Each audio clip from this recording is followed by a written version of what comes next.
একটা particular booth 166 Medinipur assembly, সেখানে 49 জন মৃত ভোটার। Can you imagine? কেউ 5 বছর আগে মারা গেছেন, এমনও ভোটার আছেন 10 বছর আগে মারা গেছে তৃণমূলের জমানায়, তার ভোটার লিস্ট থেকে নাম বাদ চায়নি।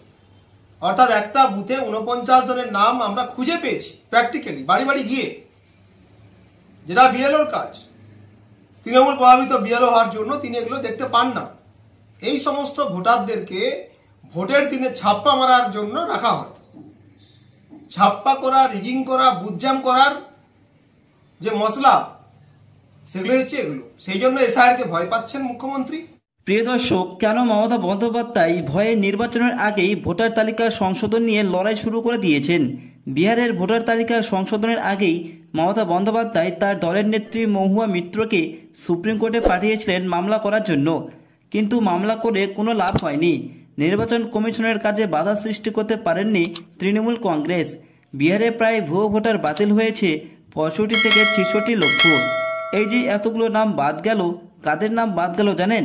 নির্বাচন কমিশন বলছেন, ভালো করে শুনুন ব্যাপারটি। 22,34,000 মৃত ব্যক্তির ভোটার নামগুলি বাতিল করা হয়েছে, যাদের নিয়ে কোনো বিতর্ক নেই। জীবিত মানুষের পাশে মৃত মানুষের নাম থাকবে কেন? এটি হলো নির্বাচন কমিশনের প্রশ্ন। এবং বাকি 36,28,000 ব্যক্তি যারা আর বিহারে থাকেন না, অন্য জায়গায় থাকেন, তাদের নাম ভোটার তালিকা থেকে বাদ দেওয়া হয়েছে। যারা স্থায়ীভাবে অন্য এলাকার বাসিন্দা হয়ে গিয়েছেন, নিজের এলাকায় আর ভোট দিতে আসেন না। আর বাকি 7,01,000 একাধিক ঠিকানায় নথিভুক্ত, যারা 20 বছর ধরে ভোট দেননি আর যারা অবশেষে পড়ে রয়েছে, এরা এদেশেরই নাগরিক নয়। বাংলার যাতে এরকমভাবে নাম বাদ না যায়, তার জন্য কিন্তু ভয়ঙ্কর আন্দোলন শুরু করে দিয়েছেন তৃণমূলের মাথা মমতা বন্দ্যোপাধ্যায়। গুজব ছড়ানোর চেষ্টা করছেন তৃণমূলের দলের সমস্ত চটিচাটা নেতা কর্মীরা। এদের ফাঁদে আপনারা কিছুতেই পা দেবেন না, গুজবে কান দেবেন না। তারা বলছে অন্য রাজ্যে যে সমস্ত ভাই বোনেরা কাজ করতে গেছে, তাদের ওপর বিজেপি পার্টির মারধর করছেন, তাদের বাড়িঘর সব ভেঙে দিয়েছেন।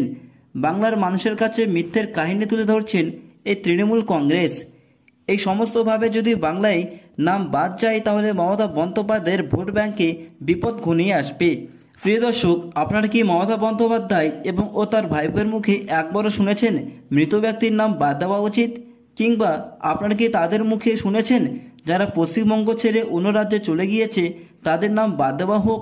কোনোদিনও তারা বলবে না, কারণ এই মৃত ব্যক্তির ভোটার কার্ড মমতার গদি বাঁচিয়ে রেখেছেন। বাংলায় যদি এসআর শুরু হয়, তাহলে প্রায় 1 কোটিরও বেশি মানুষের নাম বাদ যাবে। তবে শুধুমাত্র মৃত ব্যক্তির নাম, যারা অন্য জায়গায় চলে গিয়েছেন, তাদের নাম বাদ যাবে। আপনাদের ভয়ের কোনো কারণ নেই, আপনাদের নাম বাদ যাবে না। তবে সাবধান হয়ে থাকতে হবে সমস্ত বাংলাদেশের রোহিঙ্গা মুসলিমদের, যারা গত 14 বছরের মধ্যে বাংলাদেশ থেকে তারকাটা পার করে তৃণমূলের লোকেদের কাছে এসে জাল নাগরিকত্ব প্রমাণ তৈরি করেছেন। মনে রাখতে হবে, এটা কিন্তু হিন্দু রাষ্ট্র, এটা নরেন্দ্র মোদীজির দেশ। বাংলায় কিন্তু আর 1 সপ্তাহের মধ্যেই এসআর শুরু হয়ে যাবে। সমস্ত বিএলওদের কাছ থেকে ভোটার তালিকা চেয়েছেন নির্বাচন কমিশন। বিএলও মানে যারা নির্বাচন কমিশনের হয়ে বাড়ি বাড়ি গিয়ে ভোটার তালিকা সংশোধন করবেন, তাদের বলা হয় বিএলও, মানে বুথ লেভেলের অফিসার। তারাই পশ্চিমবঙ্গের প্রতিটি বাড়ি গিয়ে যাচাই করবে বাড়িতে কারা বা কয়জন থাকেন, তাদের ভোটার কার্ড কয়টি আছে, বাড়িতে কয়জন মারা গেছেন, কয়জন বেঁচে আছেন, সমস্ত ডিটেলস নিয়ে ভোটার তালিকা চেক করা হবে। কেন মৃত ব্যক্তির নাম মমতা বন্দ্যোপাধ্যায় বাদ দিতে চাইছেন না জানেন? তার একটি কারণ কিন্তু রাজনৈতিক মহলে উঠে এসেছে। 236 মেদিনীপুর অ্যাসেম্বলি একটি নথির সামনে এসেছে নির্বাচনের আগেই।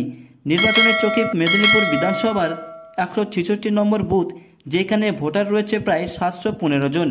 এই 715 জন ভোটারের মধ্যে মৃত ভোটারের সংখ্যা রয়েছে 49 জন। ভাবতে পারছেন? এই মৃত ব্যক্তিদের ভোটার কার্ড তৃণমূলের সমস্ত নেতা মন্ত্রীদের কাছে রয়ে গিয়েছেন, যার ফলে এরা মৃত ব্যক্তির নামে বছরের পর বছর ভোট দিয়ে চলেছে। একটা বুথেই যদি এমন হয়, তাহলে গোটা পশ্চিমবঙ্গের কি অবস্থা হয়ে আছে আপনারাই বুঝতে পারছেন। প্রিয় দর্শক, আপনাদের এই ভিডিওটি কেমন লাগলো? যদি ভালো লেগে থাকে তাহলে অবশ্যই এই চ্যানেলটিকে সাবস্ক্রাইব করে থাকবেন এবং আপনাদের মূল্যবান মতামত অবশ্যই শেয়ার করবেন আমাদের সঙ্গে কমেন্টের মাধ্যমে। প্রিয় দর্শক, আপনাদের কাছে একটি অনুরোধ রইল, এই ভিডিওটি পশ্চিমবঙ্গের সমস্ত বিজেপি কর্মীদের কাছে এমন করে শেয়ার করে দিন যাতে প্রত্যেকের কাছে পৌঁছে যেতে পারে। প্রিয় দর্শক, রাজ্যের প্রত্যেকদিন খবর দেখতে এবং শুনতে এই চ্যানেলে নজর রাখবেন এবং আপনারা যদি আমার এই চ্যানেলে নতুন হন তাহলে এই চ্যানেলটিকে সাবস্ক্রাইব অবশ্যই করবেন। দেখা হচ্ছে আপনাদের সঙ্গে নতুন কোনো বিষয়ে, নতুন কোনো খবরে।